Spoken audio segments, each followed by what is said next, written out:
South ఇండియాలోనే biggest sorry store మన Varahi silks మన విజయవాడ ఎంజీ రోడ్ లో డిసెంబర్ 4వ తారీఖున ఘన ప్రారంభం. నమస్కారం, వెల్కమ్ టు సుమన్ టీవీ. నేను గీతాంజలి. ప్రస్తుతం మనతో పాటు ప్రముఖ జ్యోతిష్య పండితులు, శ్రీచక్ర పీఠం వ్యవస్థాపకులు, సుమన్ టీవీ ప్రేక్షకులందరికీ ఎంతో సుపరిచితులైన బ్రహ్మశ్రీ ప్రదీప్ జోషి గురువు గారు ఉన్నారు. వారితో మాట్లాడదాం. గురుగారు నమస్కారం అండి. శ్రీమాత్రే నమః. ఏమనుకోవాలంటే ఒక ప్రశ్న, 2026 మన సంవత్సరాది కాదు ఖచ్చితంగా, కానీ చాలా మందిగా కోరుకుంటుంది ఇయర్ ఎండింగ్ అయిపోయింది, 2026 ఎలా ఉంటుందో. ఇలా అనుకోవడానికి కూడా కారణం ఏంటంటే 2025 చూసాం కాబట్టి ఇంకా ఎలా ఉండబోతోందో అనే ఒక భయం అనేది వెంటాడుతూ ఉంది. అసలు ఎలా చూడాలి 2026? మీరేం చెప్తారు? ముందుగా మీ మాటలు వినాలని అనుకున్నాను నేను. ఎందుకంటే ఎన్ని ప్రెడిక్షన్స్ ప్రతిదీ నిజం అవుతూ వచ్చాయి. కొన్ని జాగ్రత్తలు తీసుకున్న వాళ్ళు ఉన్నారు, అందులో మేము ఉన్నాము. కొంతమంది తీసుకోలేక ఇబ్బంది పడిన వాళ్ళు ఉన్నారు. ఇలా ఎన్నో మాకు ముందుగానే సూచిస్తూ ఉంటారు మీ అనుభవంతో. మరి 2026ని ఎలా చూడాలంటారు? ఏం జరగబోతుంది, ఎలా ఉండబోతోంది అంటే? శ్రీ గురుభ్యో నమః. శ్రీమాత్రే నమః. సందర్శనం వితనుతే పితృదేవనృణాం మాసాబ్దవాసరదళే రథవోర్ధ్వగం యత్ సవ్యం క్వచిదుపైత్యపసవ్యమేకం జ్యోతి పరం దిశతు వత్స్వమితాం శ్రియం నః. అచింత్యావ్యక్తరూపాయ నిర్గుణాయ గుణాత్మనే సమస్త జగదాధారమూర్తయే బ్రహ్మణే నమః. శ్రీమాత్రే. 2026 బాగా గుర్తుపెట్టుకోండి. 2026వ సంవత్సరము నేను లాస్ట్ టైం కూడా చెప్పాను, ఈ విశ్వావసనామ సంవత్సరం 2025 జడ్జిమెంట్ ఇయర్ అని చెప్పాను. జడ్జిమెంట్ ఇయర్ అయిపోయింది. అందుకే 2025లో పెద్ద యుద్ధాలు జరిగాయి, పేలుళ్ళు జరిగాయి, దుర్మార్గులు చాలా మంది చనిపోయారు. తర్వాత ఎంతో జలప్రళయాలు జరిగాయి, యాక్సిడెంట్లు అయ్యాయి, అన్నీ అయ్యాయి. ఓకే, 2026 జూలై తర్వాతనే చాలా మార్పులు వస్తాయి. సో నేను చెప్పేది జూలై వరకు, జూలై తర్వాత ఇంకోటి రెండు థియరీస్ వస్తాయి. ఇప్పుడైతే జూలై వరకే చెప్తాను, మళ్ళీ జూలైలో మళ్ళీ ఒకసారి. ఎందుకోసమంటే ప్రతిసారి అక్షయ తృతీయ మనకి ఎప్పుడు బాగా గుర్తుపెట్టుకోండి, నేను ఏది చెప్పినా పర్ఫెక్ట్ ఉంటుంది. ఇది చాలా మంది థియరీ పట్టుకున్నారో లేదో తెలియదు, కానీ అక్షయ తృతీయకి గురువుది రెవల్యూషన్ ఉంటుంది. అంటే గురువు మార్పు ఎప్పుడు కూడా అక్షయ తృతీయ నుంచో మన క్యాల్కులేషన్ ఉంటుంది, గుర్తుపెట్టుకోండి. అయితే అక్షయ తృతీయ లేకపోతే శ్రావణ శుక్రవారము, లేకపోతే మనకి ధనత్రయోదశి, లేకపోతే వసంత పంచమి. ఇప్పుడు మెల్లిమెల్లిగా మారుతూ ఉంటాడు కదా 12కి. ఈసారి ఆషాఢ శుద్ధ ఏకాదశి వరకు ఒక సిచ్యువేషన్ ఉంటుంది రాశిపతి.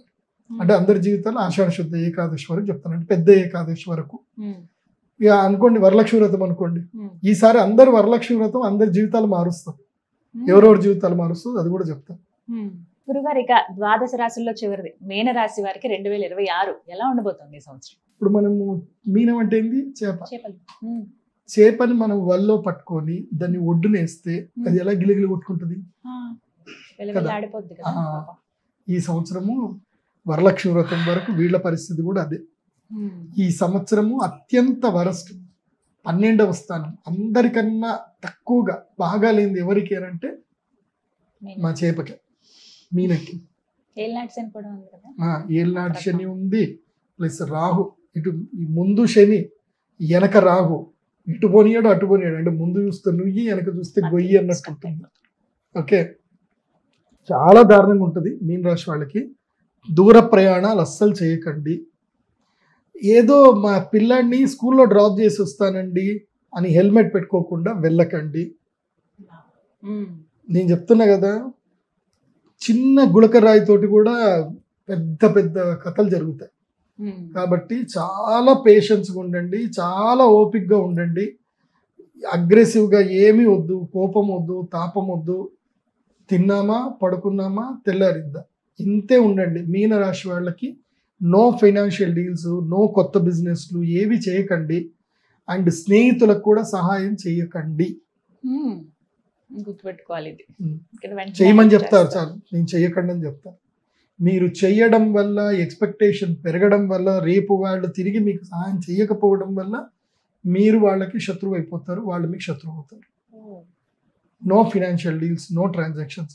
కేవలం తీర్థయాత్రలు తిరగండి. చక్కగా ఒంటరిగా వెళ్ళండి. నేనైతే ఒంటరిగా వెళ్ళమని చెప్తాను. మీన రాశి వాళ్ళు ఎవరైనా ఉంటే ఒంటరిగా వెళ్ళండి. ఆడవాళ్ళు అయితే మీ ఆయనని కొంగు పట్టుకొని తీసుకెళ్ళండి.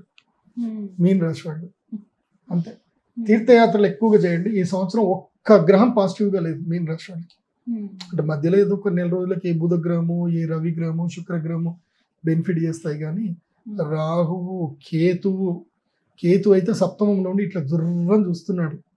శత్రుస్థానంలో కేతువు చూస్తున్నాడు. కాబట్టి కేతు శత్రుస్థానంలో ఉంటే ఒకటైతే కలుగుతుంది, కానీ డబ్బు రుణ రూపంలో వస్తుంది. అది కూడా ఖర్చు అయిపోతుంది. సో ఇంకా అప్పు పెరుగుతుంది. కాబట్టి రుణం కూడా తీసుకోకండి. మోక్ష జ్ఞానం అయితే పొందితే మంచిది. కాబట్టి పంచభూత శివలింగ క్షేత్ర దర్శనాలు చేసుకోండి మీన రాశి వాళ్ళు. పంచభూత శివలింగాలు అంటే ఏంది? పృథ్వీలింగము, జలలింగం, వాయులింగం, అగ్నిలింగం, ఆకాశలింగం. అంటే ఏంది? ఏకాంబరనాథేశ్వర స్వామి టెంపుల్, తర్వాత వచ్చేసి జంబుకేశ్వరము, తర్వాత అరుణాచలేశ్వరము, తర్వాత శ్రీకాళహస్తి, ఆ తర్వాత చిదంబర క్షేత్రం. సో ఈ పంచభూత శివలింగ క్షేత్రాలు దర్శనం చేసుకోండి. ఈ సంవత్సరం ఎన్ని శైవ క్షేత్రాలు, ఎన్ని వైష్ణవ క్షేత్రాలు దర్శనం చేసుకుంటే మీన రాశి వాళ్ళకి అంత మంచిది.